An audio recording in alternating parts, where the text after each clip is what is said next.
Ago. I heard somebody say it. Ago. Okay, so for any of you who know Ghanaian culture, when we call people to order, you say the caller will say ago, and then the response is amen. So let's try it. Ago. Very good.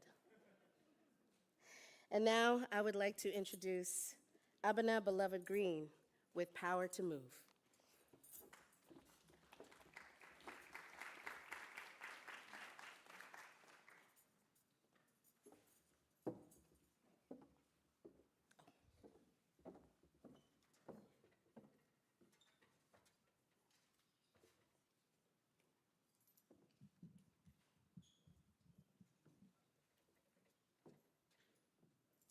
Good evening, everyone.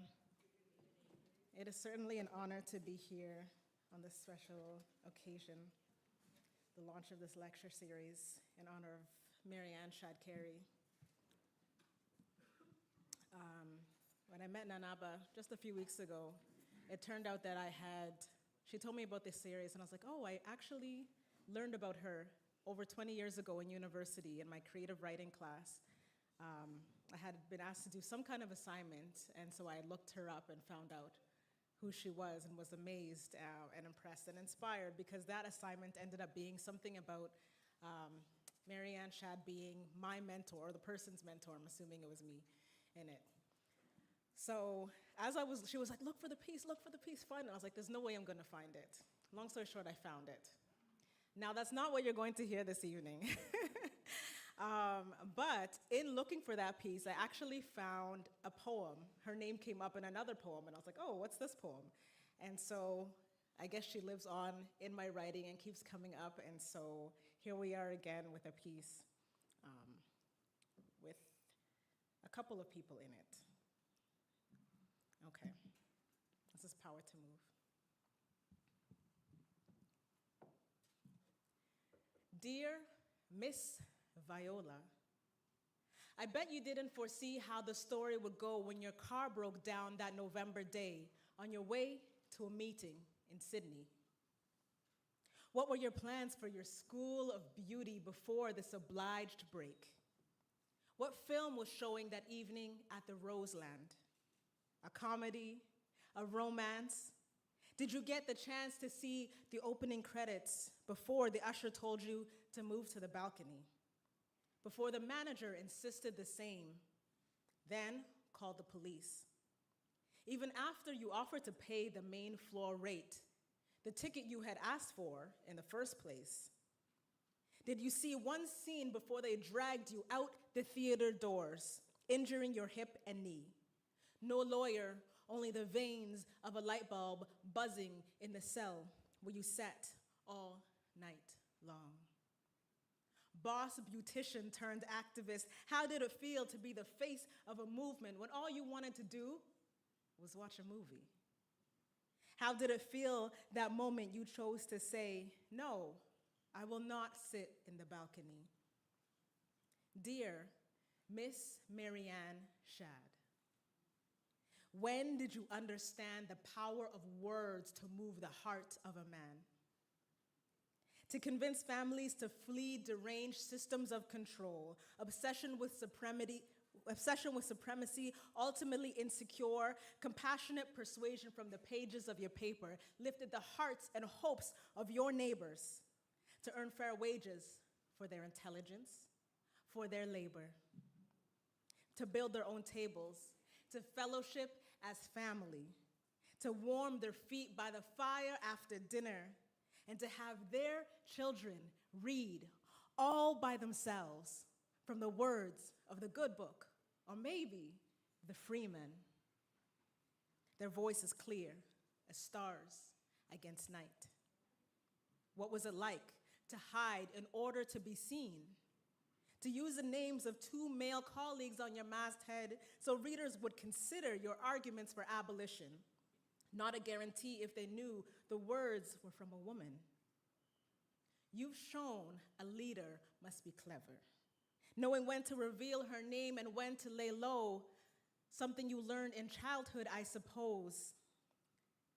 when your home was a hiding place for freedom seekers? How did they keep the roof from creaking? The baby from crying, the older children from breathing too heavy.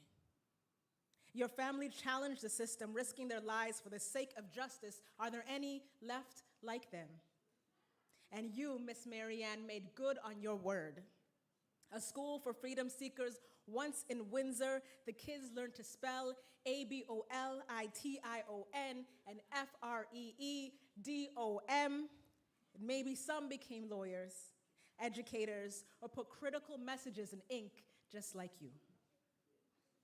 Maybe they used the gift of freedom to finally be regular citizens. Maybe they learned how to turn $1 into 30.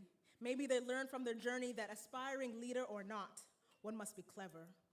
One must take risks. So when the moment comes, the convictions make them ready to take a small action that will poke the heart of a man and to share a few words potent enough to make a person move.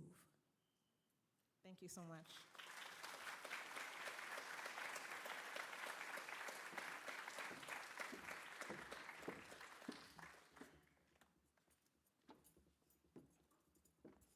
Abena, thank you. How are you? That was good, right? Good evening, and welcome to the first annual Mary Ann Shadd Cary Lecture at Carleton University. My name is, yes!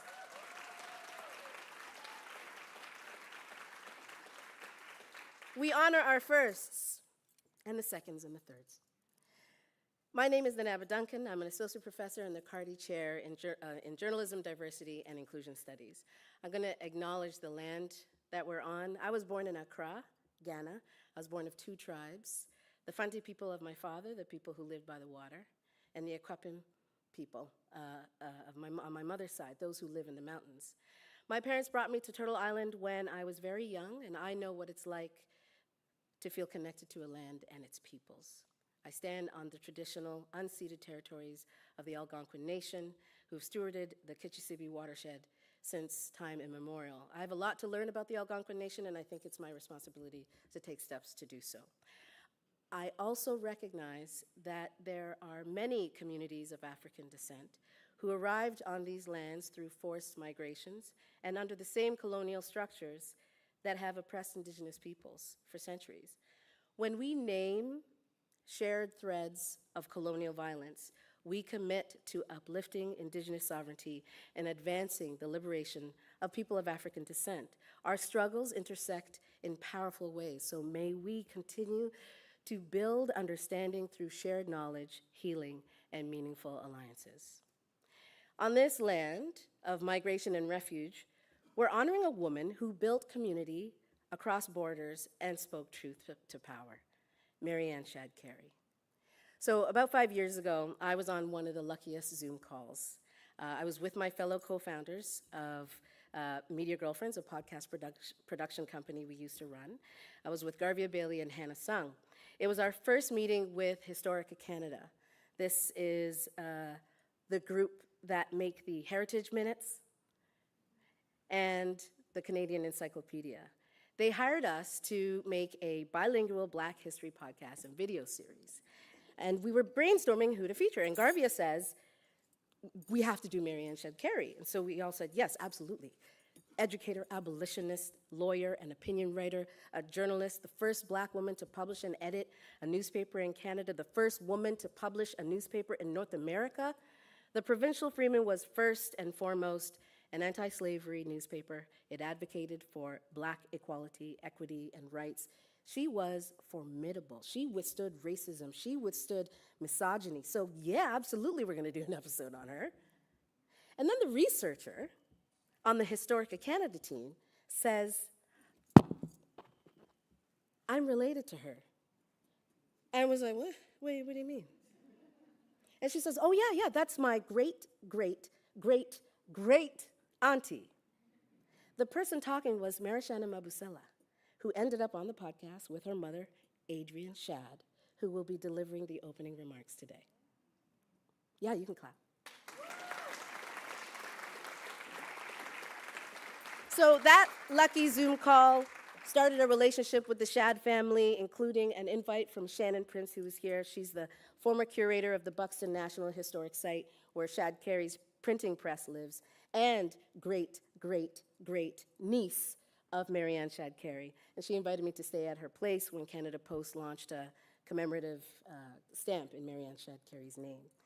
The Shadds have also given permission to me to use their relative's name for my research center, the Mary Ann Shadd Cary Center for Journalism and Belonging. And that center is dedicated to research, education, and community engagement to promote a more inclusive and diverse news media environment in Canada. So we're currently working on the Black Journalists and Media Workers Survey. It's a national survey.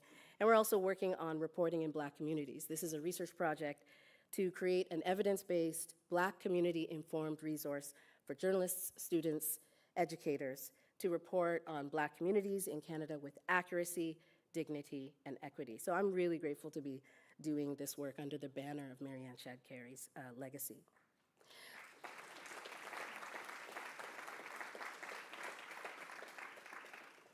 Camille Dundas is continuing that legacy. She is the co-founder and editor-in-chief of BuyBlacks.com, an award-winning Black online magazine, and she will deliver tonight's lecture. Camille is a journalist and entrepreneur, and she got her start as a journalism student on this very campus. But things are different now, due in part to the students and graduates who issued a call to action to faculty, highlighting its mistreatment of racialized students and demanding changes, including a call for racialized faculty, especially Black and Indigenous ones. And there's still a lot of work to do, but my presence here is part of that change, including the launch of the Shadd Cary Center, my research, my courses. And it also includes my colleague, Professor Adrienne Shadd.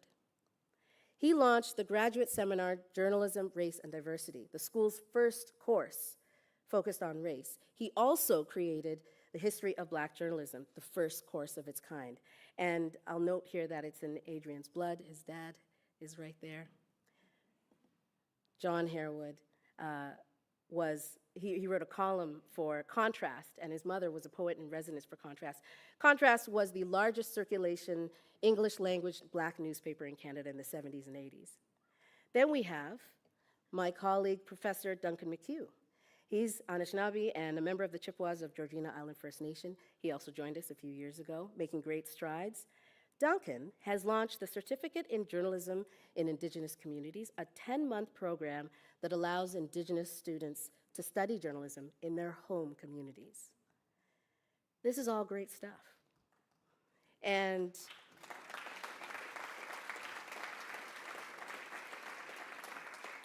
what should not be overlooked is that our peers support us in this work.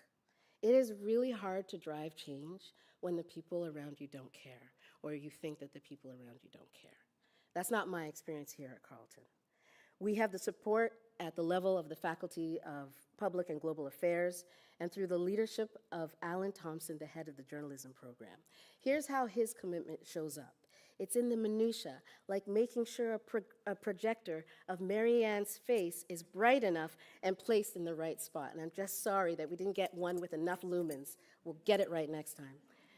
Before him, the school's former head, Susan Harada, championed the implementation of mandatory courses on Indigenous history, among other accomplishments. And we're not done, right? We're not done. It's not a project that gets done, what, we're gonna fix racism? No. But all of it matters. It matters especially as we experience a cultural move away from anti-racism and equity for all genders. It is paramount and urgent that we double down and intensify our focus on people from historically underrepresented and misrepresented communities. So Camille, we were intentional in choosing you to join us at this time of change. What you do represents an extension and an echo of Mary Ann Shadd Cary's work. It's been my mission to make sure that our industry recognizes and honors Mary Ann Shadd Cary's legacy in journalism. And with you, 202 years since she was born, her birthday's on Thursday, we're doing just that. And all of this is happening partly because of the woman who came up with the idea of creating a lecture in Mary Ann Shadd Cary's name. It wasn't me. This woman has been my sister in this project and in my career here since I joined the faculty in 2021. When we met, I quickly learned how much she supports women and non-binary folks in our industry. She's got a quiet excellence and a humility that makes me want to shout her accomplishments whenever I can. So I'm really honored to introduce you now. To speak to the significance of this lecture for the School of Journalism and Communication, please welcome my colleague and associate professor, Dr. Trish Audette Longo.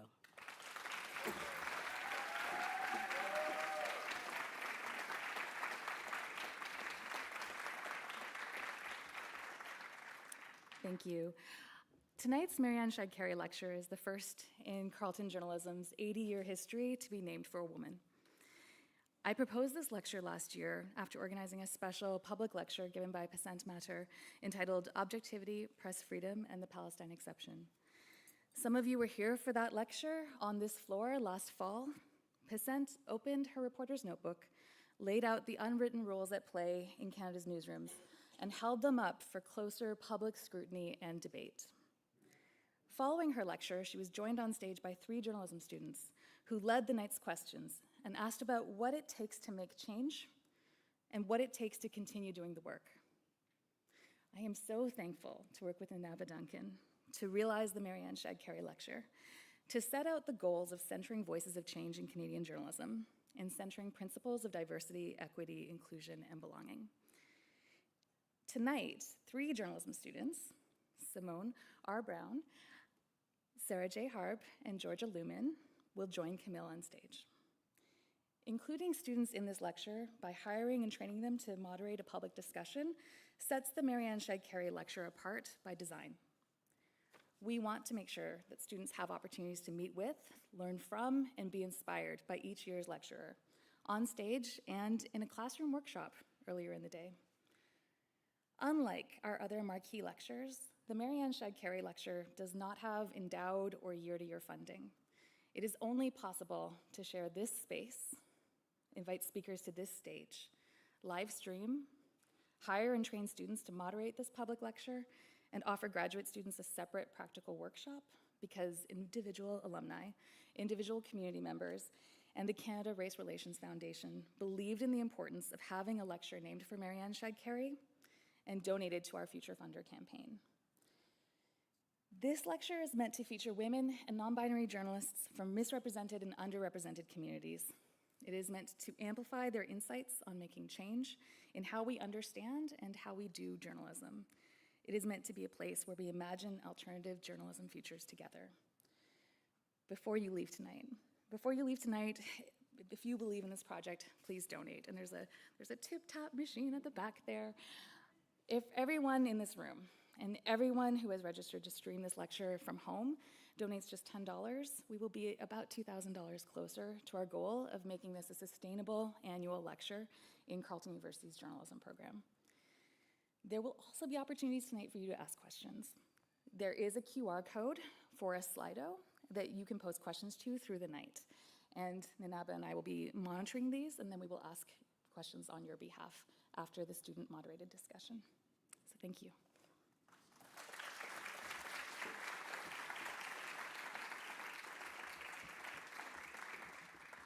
And now I'm happy to introduce Adrienne Shadd. Adrienne is a consultant, curator, and author who has conducted research for plaques, films, and exhibits. Most recently, she was part of the Dalhousie University team that developed a comprehensive research and education project called A Black People's History of Canada. She is the author, co-author, and editor of many books and articles, including The Journey from Tollgate to Parkway, African Canadians in Hamilton. The Underground Railroad, Next Stop Toronto, with Afua Cooper and Carolyn Smarts Frost, was shortlisted for the Toronto Book Awards in 2022. Adrienne's been recognized with the William P. Hubbard Award for Race Relations and the J.C. Holland Award for Arts Achievement for her research and writing. She's currently working on a book on a Toronto settler and freedom seeker, Deborah Brown. Mary Ann Shadd Cary is Adrienne's great, is it, how many greats is that? Is it great? There's 3. great auntie. Everyone, please welcome Adrienne Shadd.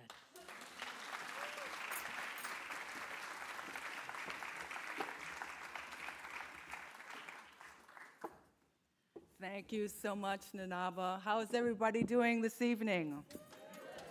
Excellent, excellent.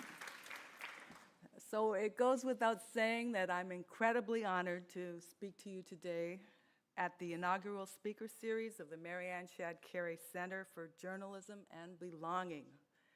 And that name has a great ring in my ears. I would like to congratulate Nanaba Duncan for creating, for spearheading, and bringing this important center to fruition.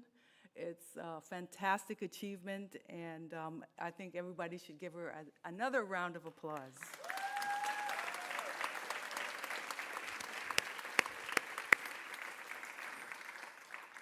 I would like to thank Nanaba and the Carleton School of Journalism and Communication for this special honor for our ancestor and great-great-great-aunt. So Mary Ann Shadd was the first of 13 children of Abraham and Harriet Parnell Shadd. Both my cousin Shannon Prince and I are descended from Garrison Shadd, who was one of Mary Ann Shadd's younger brothers. And all of the Shadd descendants that we know of, I think I'm right on this, Shannon, are the offspring of either Garrison Shadd, who was a farmer, Elizabeth Shadd Shreve, who was a home missionary and exhorter, and Amelia Shadd Williamson. And she, if you know anything about the newspaper, you know that Amelia was the sister who helped out on the Freeman the most when Mary Ann Shadd was out of town canvassing for the paper or giving speeches and attending conventions and so on. So now that you know how Shannon and I are related to Mary Ann Shadd, I would love to be able to recount these fascinating tales of lore that we heard growing up from our parents and grandparents about our incredible ancestor and her family. Unfortunately, we never heard anything about Mary Ann Shadd until the first articles were published in American journals in the early 70s. And the first biography of her came out in 1977. So my understanding of Mary Ann Shadd Cary, just like yours, comes from reading the historical record, from reading the Provincial Freeman newspaper and other articles she wrote in other papers, from her private letters that have survived, and so on. So I'm just going to talk very briefly about her significance as a journalist and newspaper founder and editor from my point of view as a historian. Her writings, and in particular the Provincial Freeman, documented in real time the creation of Black communities across the province, and in particular provided evidence of the extent of organizing that was taking place in Canada West, i.e. Ontario, around the settlement and empowerment of people of African descent. The newspaper demonstrated that Canada West was the critical location of abolitionist activities, and it did this in part from Mary Ann Shadd's first-hand account because she was involved in so much of what was going on. Furthermore, we know where Black communities in the province existed, what employment freedom seekers were able to obtain, what barriers they faced in getting ahead, and what rights they enjoyed under the British legal system.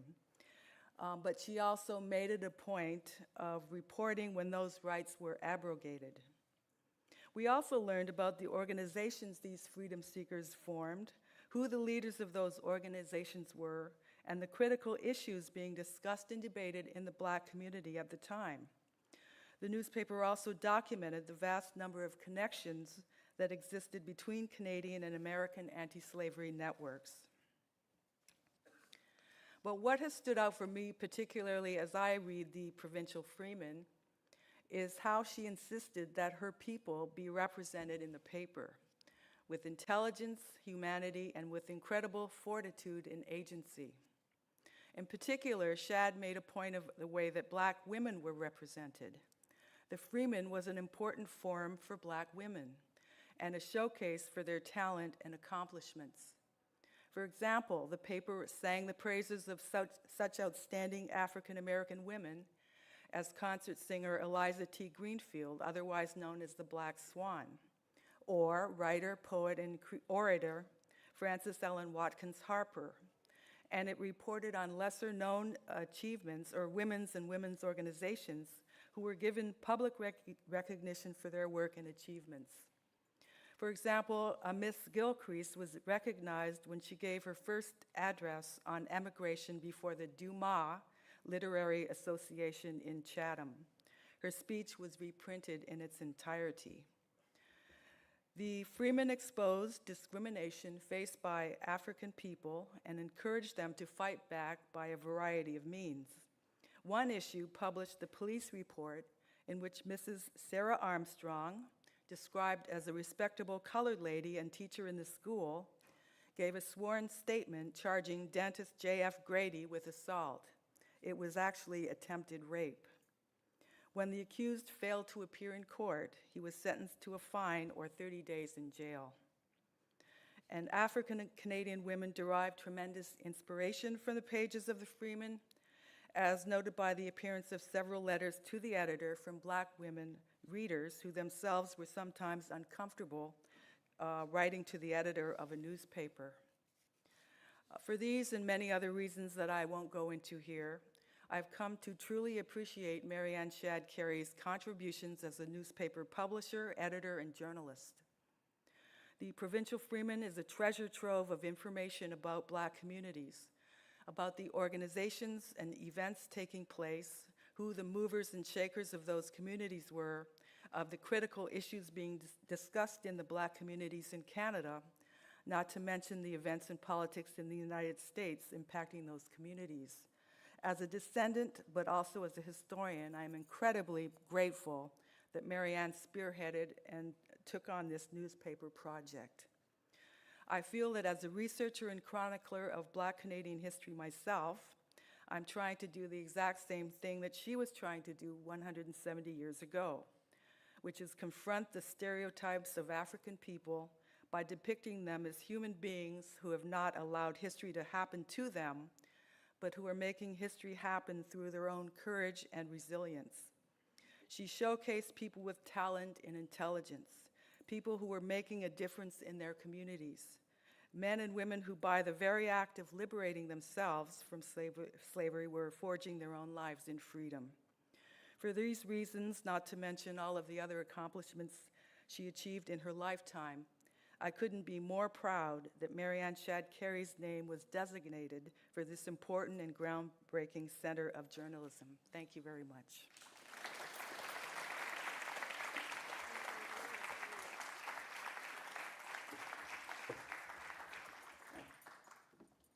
Wow. Adrienne Shadd, thank you for your remarks. It's really important that we learn about Mary Ann Shadd Cary. It's very special to hear it from family. So we wanted to highlight the entrepreneurial legacy of Mary Ann Shadd Cary tonight, and that's why we partnered with the Black Entrepreneurship Knowledge Hub, or BEC, at Carleton's Sprott School of Business. BEC is a national data and knowledge platform supporting Black entrepreneurship across Canada, and we worked with them to spotlight Black women-owned businesses based in Ottawa, who you may have visited during the reception. If you haven't, don't worry, because after the lecture and discussion, we will serve dessert. So there will be time to shop and learn even more about BEC. And now, I would like to introduce the inaugural Mary Ann Shadd Cary lecturer, Camille Dundas.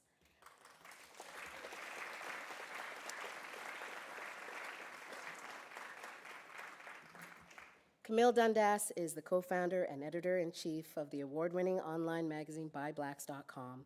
Her professional background is in television news. She graduated from the journalism program here. She spent a decade as a producer in some of Canada's largest newsrooms, including CTV and CBC. Camille has led her By Blacks team to win 4 National Ethnic Media Awards and has been acknowledged by former Prime Minister of Canada, Justin Trudeau, for her advocacy work. Camille was also named among the 100 top Black Canadian accomplished women in 2022, Please join me in welcoming her to the stage, Camille Dundas.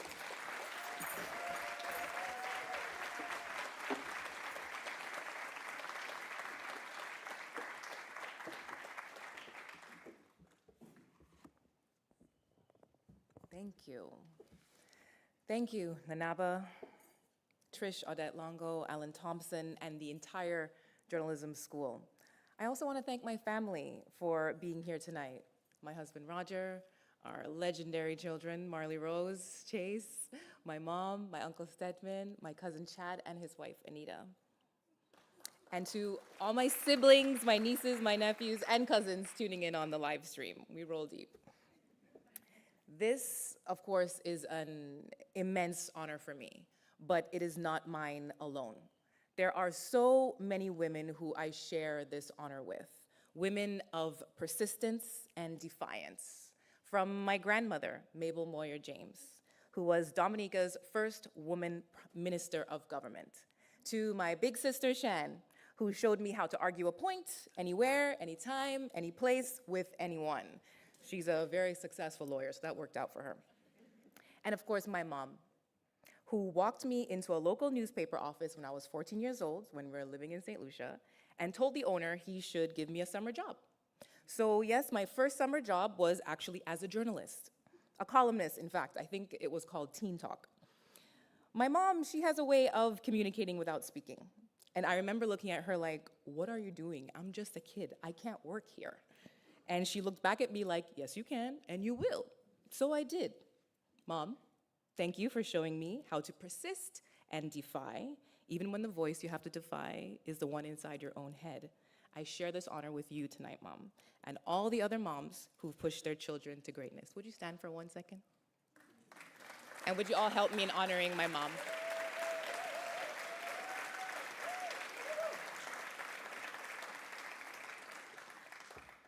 So while we were still growing up in Toronto, my favorite part of school was the library.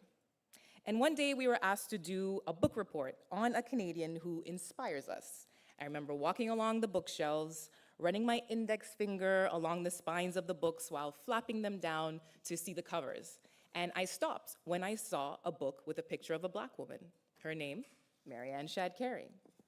Now, at 8 years old, when I handed in my book report on Mary Ann Shadd Cary, I, of course, had no idea that my career would be built on the path that she blazed.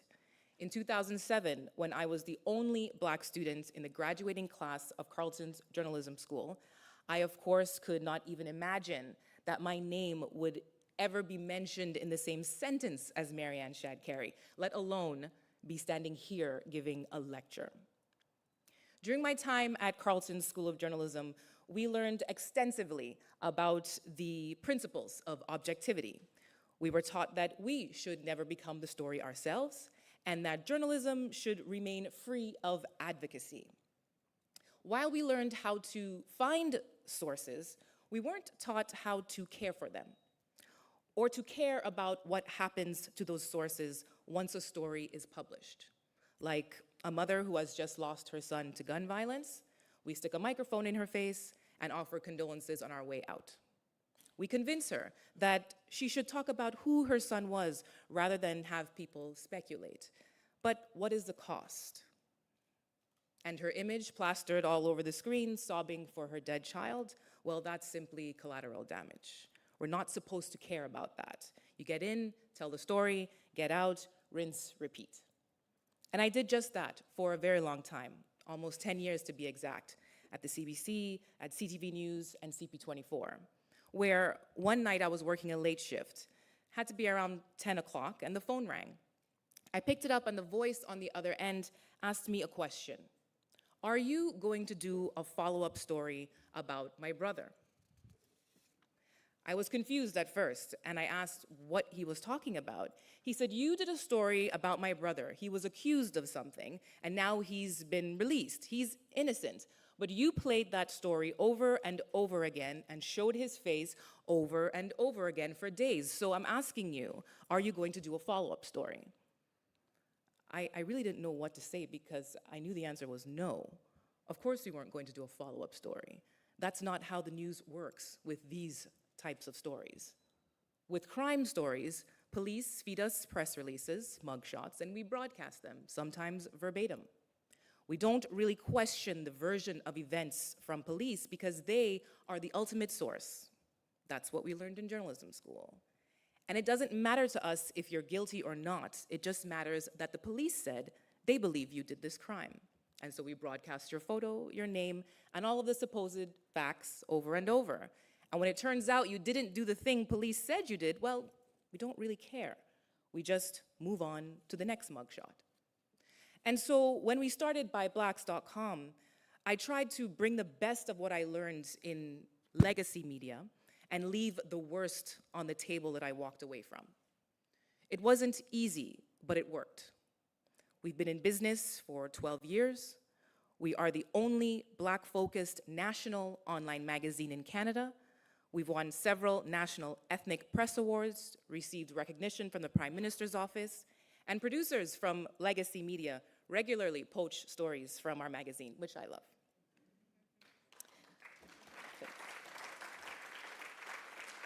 We remained committed to not just writing stories about people, but to write stories for people and with people. But to do that, I would have to bend and break some rules. First, I had to unlearn some of those rules that I learned at this very institution. Here's an example. Take a look at this post from a fellow journalist. He says, "No journalist worth their weight will let you read a story before publication. Your comments are on the record unless off the record is agreed to beforehand, and I'm probably recording our conversation, and I don't need your consent to do so." Now, let me be clear. I think these absolutely can be applied when doing investigative journalism, accountability journalism with politicians and people in power. Journalistic rigor and accountability must remain.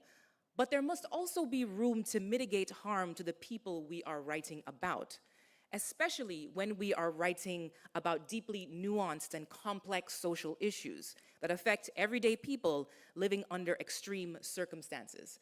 These rules cannot always apply.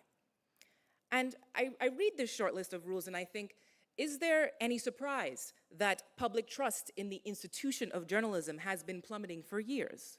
It's not all Mark Zuckerberg's fault. It's not all Trump's fault. It's our fault. Because we've convinced ourselves that as journalists, we have ownership over someone's story once it leaves their lips and lands on our laptops. It's a very entitled and arrogant way of looking at life, that once you share something with me, I have a right to own it and do what I like with it. But our approach at ByBlacks.com involves a collective responsibility for our stories. This year, our most thought-provoking and impactful project was a 3-part series we published called When Black Boys Go Missing. It's about teenage Black boys in Toronto and its suburbs who are getting groomed into drug crime.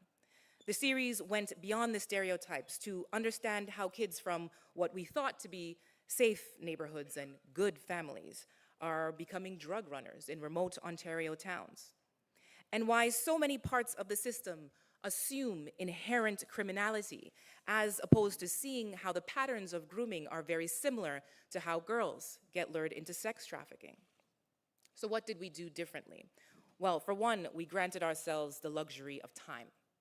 We took 3 months to research and write this series. We would not impose arbitrary deadlines, and you can ask my husband, who every couple of weeks poked his head in and asking, "Is it ready yet?" This gave us room to ensure that not only the story was ready, but the people in it were ready. Once we found our sources, the parents of some of these boys, through working with local churches and combing through internet comments, I was very open with them about the risks and realities of sharing their stories and why I thought it was still worth it. This is the kind of prep work that I did not learn in journalism school. The logic being that if you tell a source, hey, things might be bad for you after this story is published, they probably won't want to participate. But I knew there was a better way. I knew I could tell an impactful story without having to frighten or harm someone in the process. But it meant I'd have to break one of journalism's cardinal rules. I let my source read the story before it was published. Here's the message I sent to the parents I interviewed. Thank you for sharing your story with me. I'd like you to read it. I know this may be hard for you to read because talking about an experience is one thing, but seeing it in print can be overwhelming. Please take your time with it and let me know how you're feeling. I know that your story will help so many other families who are suffering silently. Now, one of the reasons we're taught not to do this is because people often change their minds about participating in a story once they see how you've written it, and that's kind of what happened. One of the parents immediately wanted to back out. She explained how terrified she was of being identified, even though we had changed all of the names. She told me she was also worried that her son would see the story and get angry and leave, and she would lose him all over again. Now, that is not something that I could live with as a mom or as a journalist. But if I was writing this story for a legacy media outlet, I probably would have been chastised for this. But I made a choice that many of my colleagues in corporate media are not able to make. Instead of exerting power, I shared it. I asked this mother to highlight which parts of the story she was comfortable telling and which parts she felt were revealing too much. And together, we came up with something that wasn't the precise vision I initially had in mind, but still effectively supported the story. She went from wanting to completely pull out from the story to working with me to tell the story in a way that didn't give her more anxiety than she already had. And I have to tell you, this was not a difficult choice for me. I did not hesitate to collaborate with her, because what would I gain from publishing the intimate details of someone's life experience without their consent and participation in the telling of that story? What do I gain from keeping sources out of the storytelling process? Yes, there is a risk of entirely losing your story, but the risk of losing myself, my empathy, is far worse. And that is something I always struggled to explain to my bosses and colleagues while I still worked in legacy media. News media has historically been weaponized against Black communities to reduce us to mugshots and caricatures. And we have to do the work to dismantle those kinds of biases through each story we tell. But that nuance was lost on most of the newsrooms I worked in. I learned a lot of great things in the newsroom, invaluable skills. But what I noted is that it was much easier for me to take what I learned from legacy media and apply it to our journalism at By Blacks, but it was much harder for me to take my community knowledge from By Blacks and share it with legacy media. Why can it not go both ways? Why do Black journalists have to erase part of ourselves in order to make it in legacy media? Why is it that we are dismissed when we say, hey, when we're covering a sensitive story about the Black community, we may have to do things differently? Some of your rules may not apply here. There may be different risks that we have to take. My hope is that the Mary Ann Shadd Cary Center will be integral in asking these tough questions and allowing us room to debate the answers. Lastly, I want to acknowledge that I am standing here before you tonight carrying the wisdom of media founders that came way before me, like Al Hamilton of Contrast newspaper, Ewart Walters of Spectrum newspaper, Arnold August of Share newspaper, and many others. They were educating us on the harm of extractive journalism before it became a buzzword. So what I am saying here tonight is nothing new. It may be the first time you've heard it, but I assure you it's not the first time it's been said. But apparently, I am the first woman in 80 years to be able to say it here in a lecture on a stage like this. The gravity of that is not lost on me. And while I am being celebrated here tonight, I want us to really sit with that fact, because I am not sure that me being the first is necessarily a point of pride. The truth of what that point really means, the first woman in 80 years, is in the discomfort we all just felt in that silence. But discomfort is good. And I want you to think of all the ways you may have upheld the so-called rules of engagement in journalism or any other field, and unknowingly silenced others just to stay comfortable. I want you to think about how much comfort and silence has played a role in keeping a woman from this stage for 80 years. This is not the time for silence. We are in a time of resistance. In fact, we should be in a perpetual state of resistance, because the hand of oppression, of fascism, of media censorship never rests. It is always organizing, always fundraising, always playing a very, very long game. And so we must never rest in our naivete or in our hope that everything will balance out one day. We must resist. And if you cannot resist, at least don't get in the way of those who will. Thank you.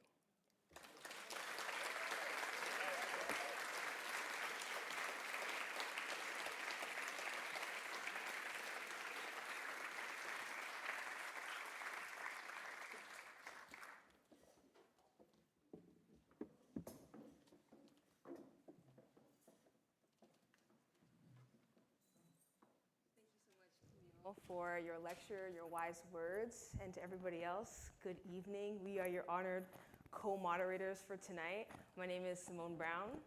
My name is Sarah Harb. And my name is Georgia Lumen. Amazing. Hey. So I have the privilege of asking our first question to you. Oftentimes, as journalists, we feel this pressure or this need to create distance between communities, sources, or the stories that we're trying to tell in the name of our judgment or our journalistic integrity. You kind of mentioned that in your lecture, but I'm curious if you could flesh out how you've reconciled being a reporter, but also not being afraid to be that kind of active participant. Well, it's on now? Yes. It certainly starts with a mind shift, because from everything we've been taught, you can never be in the story, you can never be of the story. But for any journalist of any ethnic community or otherwise, it is very difficult for us. Like, I cannot separate my blackness from my womanness from my blackness, or both of those things from my work as a journalist. But we've been taught that that's a bad thing. But I'm bringing something unique to the approach when I include those things. So it starts with a mind shift of us not seeing that as something negative. Yes, there is a line. There is always a line, right? I'm not saying throw yourself into every story. But we cannot ignore what is at the forefront of our minds when we step into a community. There's a certain knowing that we come with. There's a certain innate knowledge that we come with. There's also access that we bring. I was talking earlier to your classmates about the Black Boys Missing story, and how much more difficult it would be for a non-Black journalist to take on that story when all of these conversations were happening in Black churches. You're not going to be able to walk into a Black church in a town hall of weeping parents, some of whom have lost their children, and go up to any of them and get them to tell you their story. They're looking at you with suspicion and fear. And so I want newsrooms and other media institutions to start seeing these things as strengths, not as something that the journalist has to either hide or be ashamed of or try to distance themselves from within. Amazing.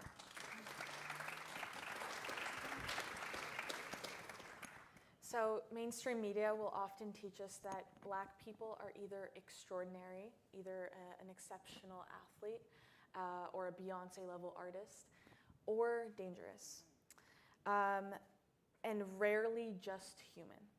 So how does Bi Blacks fill that gap? That was the very gap that we set out to fill.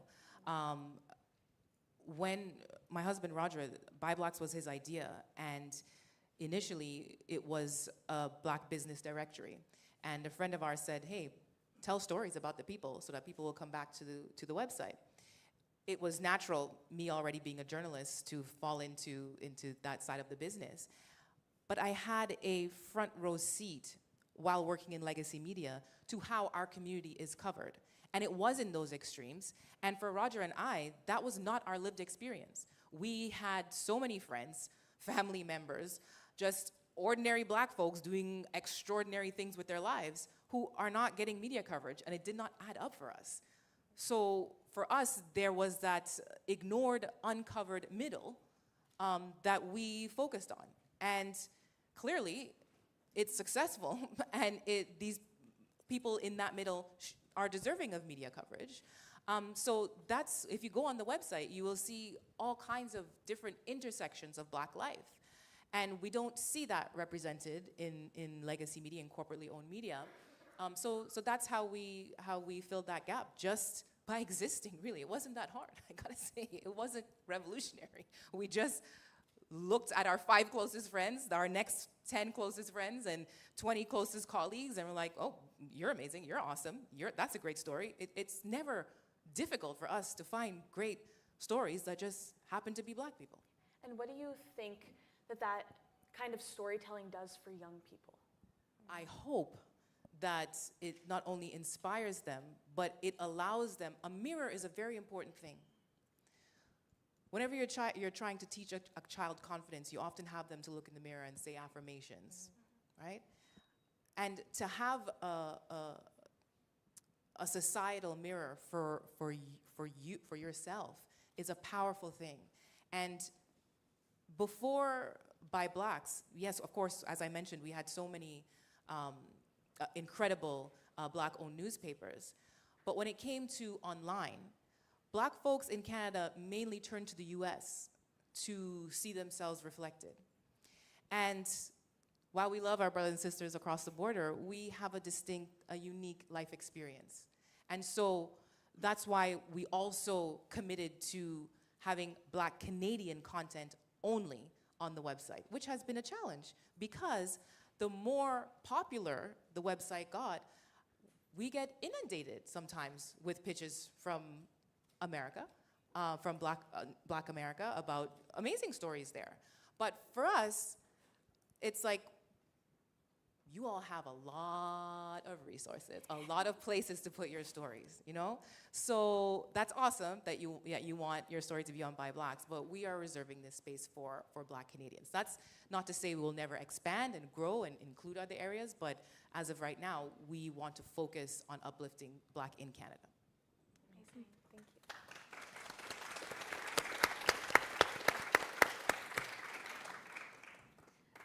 The way you describe journalism seems to be a collaborative effort, especially when you were doing the When Black Boys Go Missing series, versus legacy media that seems to be very transactional sometimes. So how do you think journalism can be reframed as a collaborative effort? It's a big question, because there are so many ways to go about that. But one that I think is maybe less talked about is I think that there are so many opportunities for legacy media to actually collaborate with community media.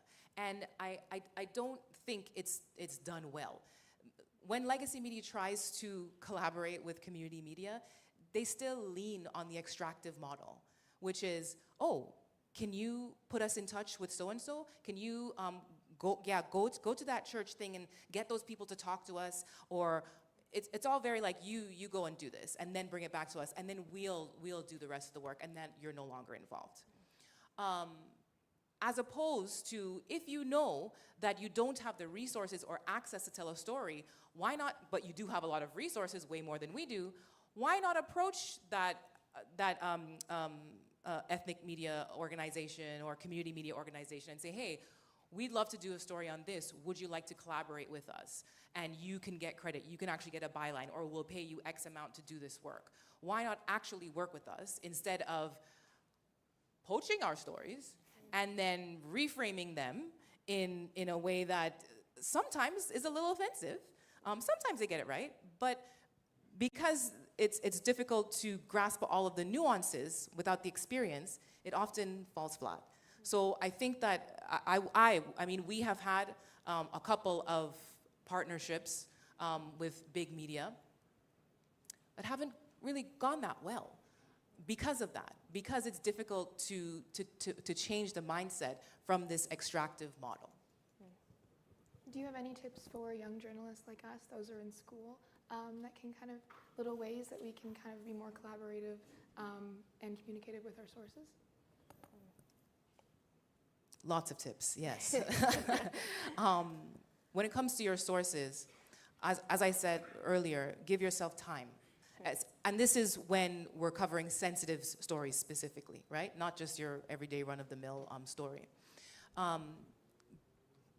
Try as much as you can to put yourself in their shoes. I know that is difficult, but I had to do that many times with that series and think of myself, if this was my child, how would I be feeling in this moment? How would I even bring myself to speak to somebody and tell them this story about what has happened to me? Why would I do that? What's in it for them?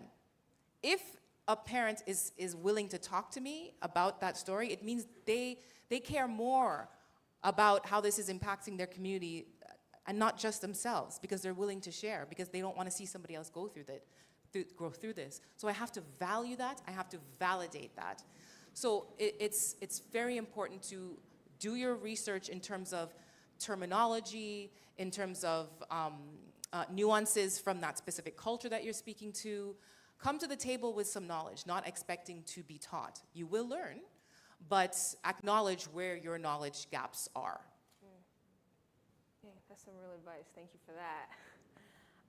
Shifting slightly, I'm curious to ask you about your relationship with carrying the weight of legacy. We're sitting on a stage where you've acknowledged you're experiencing a lot of firsts, and that can be a lot to carry or deal with or face.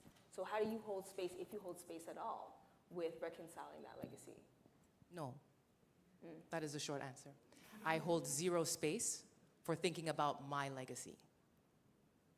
The reason for that is your legacy is like your personal brand. It's the things that people say about you when you're not in the room. And I can do nothing about that. And each of us is a villain and a hero in somebody's story. That's facts. Yeah. Everyone will experience me and by Blacks, the work that we do, differently. And so I cannot control what my legacy will be. I can control what I'm doing today and tomorrow and the day after that and the day after that. And so I make space for being present about the impact of what I am doing. I have no idea what my legacy will be. And I'll be dead, so what does it matter? But on the flip side though, I mentioned where I came from because that is important to me, right? It's important for me to see from whence I came. It's important for me to realize that Mary Ann Shadd Cary could not put her name on her publication. Yeah. I own my name. We own by Blacks. No one can, no matter what, can take that away from us. And I can go anywhere in this world and say my name and say by Blacks. I don't have to hide that. And so any moment that I feel discouraged or I feel like things are never gonna change, all I have to do is look back and say, oh, look how much they've changed. So now we've seen ourselves in a very pivotal moment in society. And social media is now the public square for journalism, where we see influencers with massive platforms and often unconstrained by journalistic standards rewrite some stories.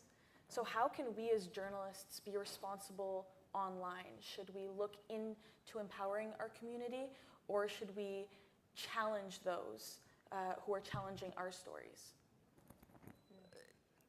I love what social media has done for storytelling. It has democratized storytelling. At the same time, those of us who have been formally trained in journalism, it's irksome.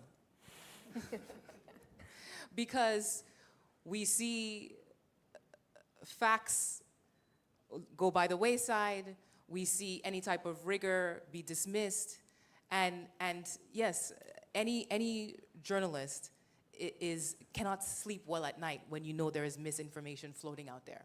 You just can't. You want to correct every single thing, right? So there's all different sides to this. There's two sides of a coin. But you're asking if we should challenge those who are challenging us. 100%. I never back down from one. So if and I'm not going to even say if, people are challenging the validity of journalism based on the fact that everyone believes they can be a journalist. So do I push back against that? Absolutely, and you should. And we all need to defend the people who have stepped up to be the arbiters of truth. But we have to be responsible in the sense that we have to admit where our biases are. We have to admit that when it comes to being arbiters of truth, we are each filtering those things through our own personal criterion. We have to be honest about that. And I think that if we had been, maybe we would have had a bit more trust in the public by now. Of course, there are many other issues impacting that, but we have to be forthcoming about the fact that objectivity doesn't actually exist. Because the four of us are sitting here on this stage, we're all in the same room, and each of us is internally having a very different experience, I promise you. Right? So from where you're sitting, from where I'm sitting, we're all having a different experience. So does that mean you're not objective? Does that mean when I go and tell someone about this event and I don't include what you experienced, does that mean that I'm not objective? It's all completely personal. So just being honest about that, I think, would be actually a monumental shift for journalism if we were to be honest about that. Okay, so clearly the journalism world has changed a lot since you were in journalism school, and a lot of who you've become as a journalist, I believe, you've gained throughout your career and kind of made your own experiences. So if you were to teach yourself, if you were your own professor and go back to when you came to Carleton journalism, what would you teach yourself?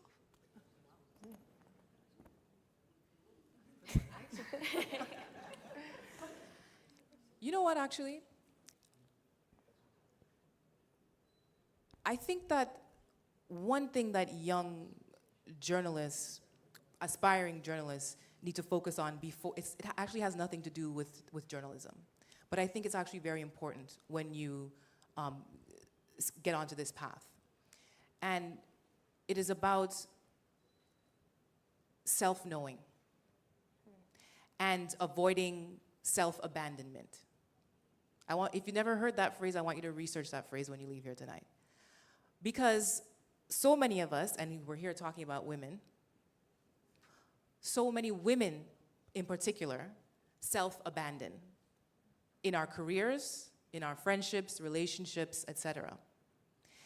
And if you come into a profession having already self-abandoned, there's no way that you can bring your worth, that you can bring that unique value to your work. Because if you have already abandoned yourself in order to fit into what you think or what you've been told is what is going to give you success, you've already lost. And I can tell you that from a personal point of view, because I spent the first year of my career completely abandoning myself, thinking, I looked around and I saw the model of what is success, and I tried to shed my blackness, my Caribbeanness, my everything as much as possible to divorce myself from that so that I could appear as close to the whiteness as possible, if we're being real about it. And what did I trade for that? A lot. And what did my employer lose from me doing that? They lost a lot too. That was a losing game. I lose myself, and they lose the privilege of having me show up in all of me.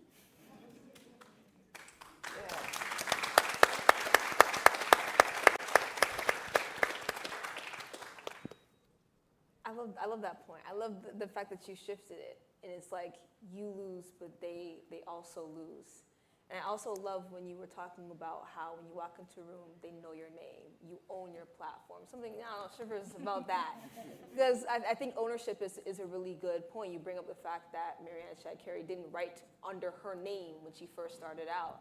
Can you speak to the value of owning your voice, in not just in this career, but just in life in general?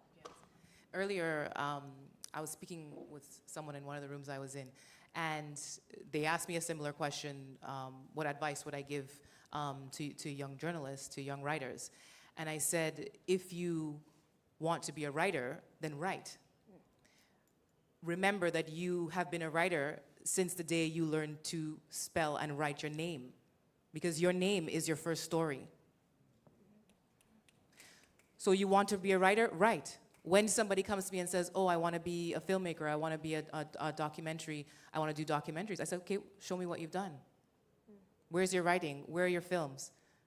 Pick it up and start, right? And so that's the advice. Know that you are already there, because it is just a journey.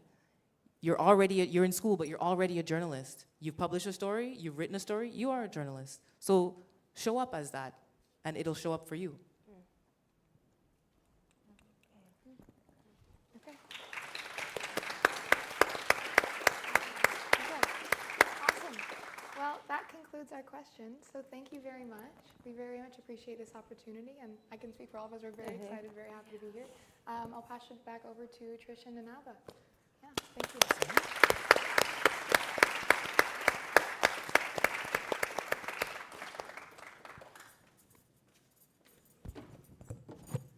Weren't they good? Yeah. You guys killed that. You guys are You're a so good good.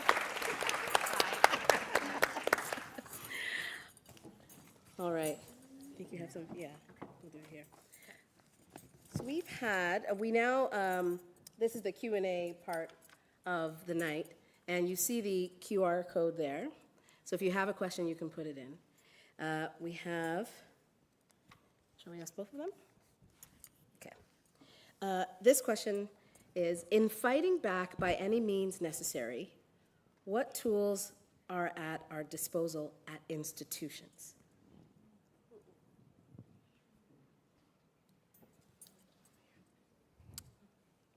Sometimes it seems that there aren't any. But no matter where you go, whether it's in an institution or outside of an institution, all you actually ever have is your voice and your resolve, your persistence, your willingness to never give up and not stop speaking about something. When I was working in the newsroom in Toronto, I worked with a producer who, when I pitched a story, he asked me what the date was. The date was February 4th. And he said, are we done with Black History Month? What'd you say? I want to know what you said. I said, no, actually, we're not, sir. And so you have to be willing to have those very uncomfortable moments where you now have to decide, do I shrink back? Or do I say, actually, this story doesn't have anything to do with history? And you know what? All your other Black History Month coverage didn't have anything to do with Black history either. You just took random Black business people and decided that was history. Now, you may not say that in your first year of journalism. You may not want to go that route. Yeah. So I have to admit that, there's a certain seniority that I got to a point that I felt comfortable saying these things, right? But it is literally all you have, your voice and your resolve. Okay, so this is also from the audience. How do you manage telling stories in the middle on Black history? How do we tell our Black history responsibly when some of those stories involve, for example, criminals?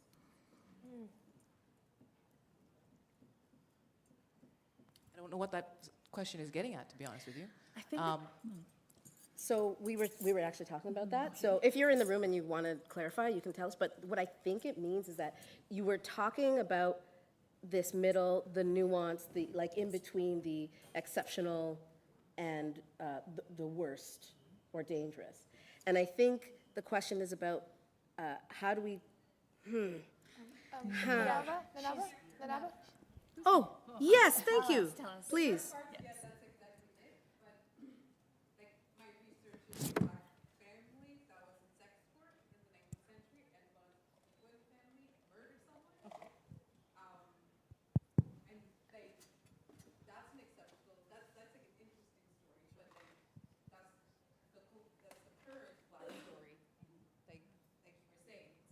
it's either criminal or like somebody who's done something exceptional. But that's a very important story because it teaches us a lot on like survival and like Black womanhood and like all kinds of things. So like, where do you put that story in a responsible way? Like when you're talking about, well, of course it's a Black story, so it's a criminal story. And then of course it's a woman, so like Black women are, the stereotype, the Jezebel. Well, here's the thing. I'm not advocating against us glossing or glistening over any of our history. But I think what's more, the more important part of your question can really be applied to today, like how we cover our Black community today. Because what I am trying to strike is balance. And I'm not saying that we need to, shy away from bad things that are happening in our community. In fact, at By Blacks, we have pushed the envelope quite a bit and exposed things that have happened at institutions and organizations within our community, and we've gotten a lot of pushback for that. We've gotten people who would say to us, well, we shouldn't air our dirty laundry, and this will just make it so much harder for other people in the community. And we say no to that. Because and now this is an intra-community conversation we're gonna have here, okay? Yeah. For way too long, the media in our community has not stepped up to hold our organizations accountable. And so now, when there's an organization like us who is willing to say, we're watching you and we're gonna report on this, it makes everyone uncomfortable because that hasn't been our modus operandi for the past however many years. It's a bit like not talking about what's happening inside our house. That is correct. Like we're not supposed to be doing that. That is correct. And you know where that comes from, right? Okay. So that is a cycle we have to break. I cannot be loyal to my community at the expense of our principles.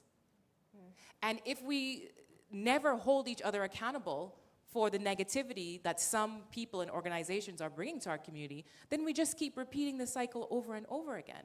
So there has to be some balance there is what I'm saying. And not shying away from reporting on it. Now, you asked about being responsible. Being responsible means you put all of these things into context, right? Into the context of systemic racism, of understanding why things are a certain way at a certain point in time. That's, to me, what responsibility means.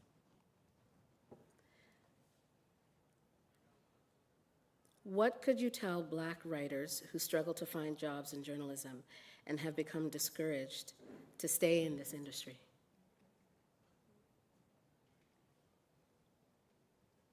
What could I tell you? It is discouraging, but here's the thing. If you are a writer, there really is nothing that can stop you from writing. I'll tell you that. Any writer knows that because it's within you and it's got to get out. So if you have to work a 9 to 5, work a side hustle, do whatever it is that you have to do, but do not self-abandon. That's what I mean by that. You understand? Do not abandon that thing that makes you wake up in the morning, if it is your writing.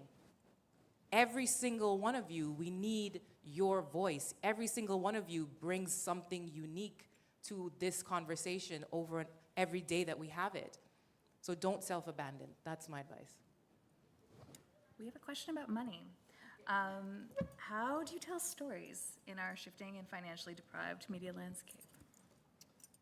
I should have Roger up here. He's the money man of the business. But one thing I have learned from him is that he's always looking for new sources of money. So whether it's a grant or whether it's, okay, now we're gonna do in-person events, or we're gonna do a national campaign, we're gonna do, we're always, whether it's online ads, social media, he's always shifting and pivoting to find new ways. You always have to be thinking about how else can we bring in revenue. Yes, it is challenging, but we shift with the times and we figure it out. Black folks always have. I'm just going to say to the students, so while we have the answers to these and you've got some follow-up questions, please do ask. Okay.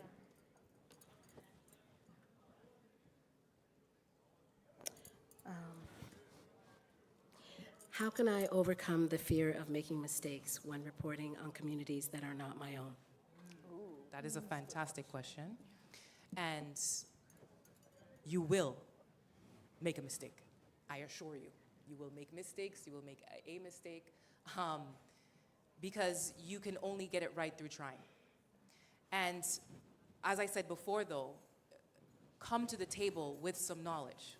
So before you approach that story, do some of your own reading and research and talking to people unrelated to the story. And approach the story with humility. That means approaching the source or whoever is involved with the story, letting them know that I know I may get some things wrong here, so please correct me when I'm wrong. It's as simple as asking somebody to tell you how to pronounce their name.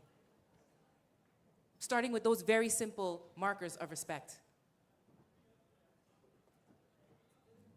You may not get over the fear, but you just have to acknowledge that it's there and acknowledge where your gaps are. That is the first step to getting over that. I do have a follow-up. And humility. Yeah, sorry. If you do, as a journalist, make a mistake, publish something that perpetuates harm, how do you reconcile that not only with yourself, but with the community? Yeah. What's the solution? Honesty and humility, right? You should address it as soon as possible. You should retract, obviously, and correct it. And also show that you're committed to not having that happen again. That's called doing the work. And I also want to say here that when we see lots of public apologies, right? When things go wrong. And we often believe that people owe us forgiveness. That once we apologize, right? That, okay, everything's going to be fine now because, I apologized. But why should we trust that you actually are engaged with that if you are not demonstrating that you are doing the self-work to understand why you thought it was okay to say X, Y, and Z?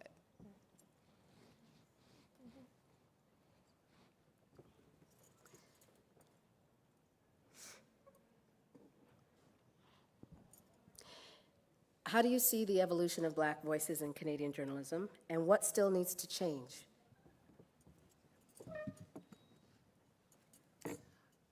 Well, I would say that when I look at those who came before us, right? And even I would say still now, it's Black media is still, it's very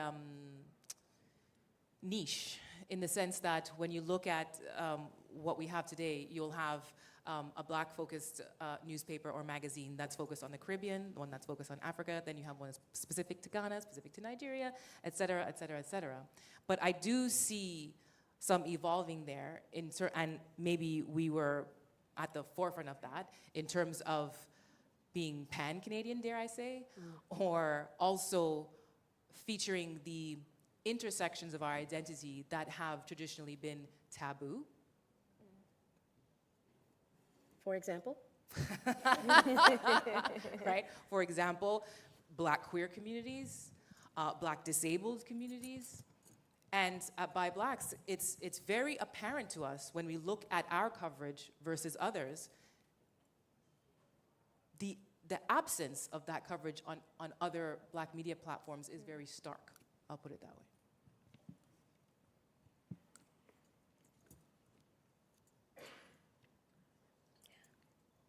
I think we'll end it there. It was good. It was good.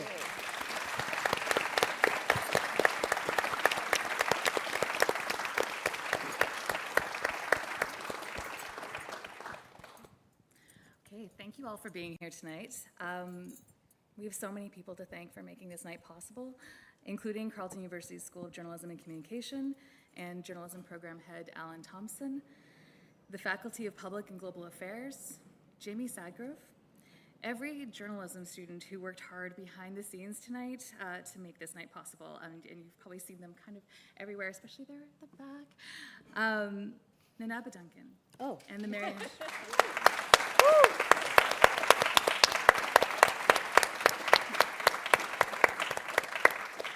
and the Mary Ann Shadd Cary Center for Journalism and Belonging. the Canada Race Relations Foundation, and every individual donor who made this night possible. Before you leave tonight, please donate to the annual Mary Ann Shadd Cary lecture. There is that tip-tap machine, which is right there in the back corner. It is red and white and standing on its own. Your donation will provide training for journalism students and make it possible to celebrate the outstanding achievements, ideas, and leadership of women and non-binary journalists from misrepresented and underrepresented communities every year. And I want to thank you for being my partner in this project. I want to thank our colleagues, everyone who supported us in this, for this day, and definitely to the ones who support me in the background every day, my family, Ian and Ofe and their beau. I love you all. But most of all, once again, to our first ever speaker for the Mary Ann Shadd Cary Lecture, Camille Dundas. Thank you.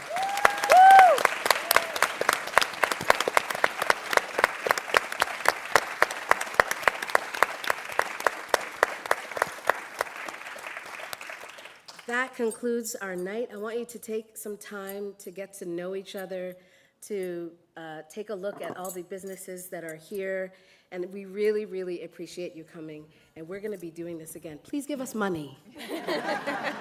Thank you so much. Good night. I don't see it, so I didn't want to talk. It's not there, is it? I don't see it. I don't see it.